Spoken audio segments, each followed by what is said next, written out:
निवृत्तीनाथ समाधी संस्थान येथे ते प्रशासक म्हणून त्यांनी उल्लेखनीय अशी कामगिरी केलेली आहे। अशा या व्यक्तिमत्वाचा आपण या ठिकाणी सन्मान करतोय। या ठिकाणी प्रभाग क्रमांक 5 च्या नगरसेविका नीलमताई पाटील यांचा देखील आपण या ठिकाणी सन्मान घेतो।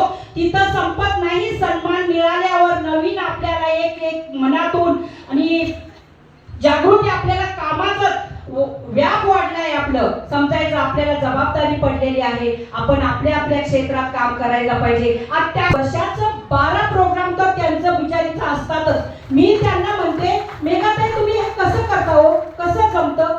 स्वतः काहीच खाणारी न खाणारी करते, कारण खाणारी असतं जमलेला आहोत। आणि संस्थेचा 4था वर्धापन दिन हा आपला 11 फेब्रुवारीला झालेला आहे, पण त्या निमित्ताने आपण आज तो पण सोहळा इथे गुणगौरव सोहळा आपण घेत आहोत। आणि जागतिक महिला दिनानिमित्त आपण राजमाता पुरस्कार आणि इतर पुरस्कार आपण देत आहोत। सर्वात पहिल्यांदा मी जे इथे मान्यवर लाभलेले आहेत आजच्या कार्यक्रमाचे, त्या सर्व मान्यवरांचे मी स्वागत करते आणि त्यांना खूप त्यांचं मी स्वागत करते आणि त्यांना शुभेच्छा देते महिला जागतिक दिनाच्या पण।